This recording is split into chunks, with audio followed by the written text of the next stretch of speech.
মাসুম, দিলারা চৌধুরী, আসিফ নজরুল, হাতে গোনা মাত্র এরকম 5 থেকে 7 জন ব্যক্তি পাবো যে যারা ধারাবাহিকভাবে এই ফ্যাসিবাদ বিরোধী আন্দোলনে আমাদের সাথে সংহতি রেখেছেন, আওয়ামী লীগের বিরুদ্ধে ভোকাল ছিলেন। কিন্তু আসিফ নজরুল ব্যতীত অন্য কারো উপদেষ্টা পরিষদে তো জায়গা হয় নাই। সরকারের এতগুলো কমিশন হয়েছে, পিএসসি হয়েছে, সাংবিধানিক বিভিন্ন প্রতিষ্ঠানে নিয়োগ হয়েছে, এই লতিফ মাসুম কিংবা দিলারা চৌধুরীদের মতো ব্যক্তিদের জায়গা হয় নাই।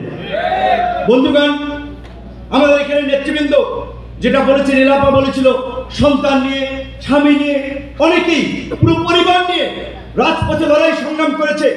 এই ছাত্র আন্দোলনকে কিভাবে গণ আন্দোলনের রূপ দেওয়া যায় সেই প্ল্যান পরিকল্পনা করেছি আমরা। রাজনৈতিক দলগুলোর সাথে যোগসূত্র রচনা করেছি।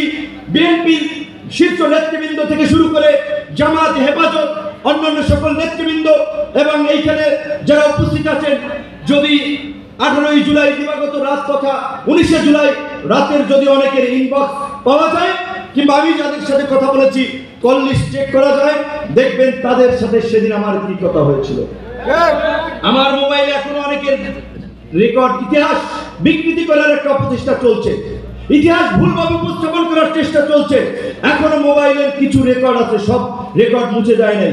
পরিষ্কারভাবেই বলেছিলাম যে যেভাবে হেলিকপ্টার থেকে যাত্রাবাড়ি, মিরপুরে, উত্তরা সহ সারা বাংলাদেশের ছাত্র জনতার উপরে গুলিবর্ষণ চলছে, আমাদের আনুমানিক হিসাব মতে ওই সময় পর্যন্ত রাত্র 10টা পর্যন্ত সেই 18ই জুলাই যে শুক্রবার গণমিছিল ছিল, 17 তারিখ তার আগের দিন আপনার গায়েমারা জানাজা ছিল। আমরা বলেছিলাম এই 18ই জুলাই পর্যন্ত প্রায় 400 থেকে 450 মানুষ মৃত্যুবরণ করেছে।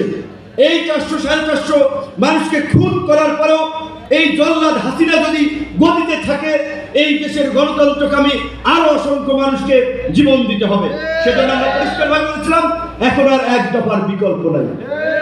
আজকে আমাদের সেক্রেটারি সাহেব বলেছেন, আমাদের জুনিয়র অনেক আমাদের সহকর্মী ছিল, তাদের সমালোচনা আমি করতে চাই না, আমি অনেক কিছু টকশোতেও যাই না বিব্রতকর পরিস্থিতিতে, কিন্তু কিছু কথা বলতেই হয়। এই যে 3 জন ছাত্র উপদেষ্টা তারা সরকারের উপদেষ্টা পরিষদে গিয়েছেন, তারা এনসিপি গঠন করেছেন, সেখানে আসিফ এবং নাহিদ তাদের কন্ট্রিবিউশন আছে। আসিফ নাহিদ 19 সালে 28 বছর পরে অনুষ্ঠিত ডাকসুতে আমাদের প্যানেল থেকে সাংস্কৃতিক সম্পাদক পদে নির্বাচন করেছিলেন। কিছু সময় ছাত্র অধিকার পরিষদের রাজনীতি করেছেন, ব্রেক নিয়েছিলেন। আসিফ 23 সাল পর্যন্ত ছাত্র অধিকার পরিষদের সাথে ছিলেন, তাদের একটা রাজপথে ভূমিকা ছিল। তারাই আন্দোলন সংগ্রামে আমরা মনে করি পরিচিত মুখ হিসেবে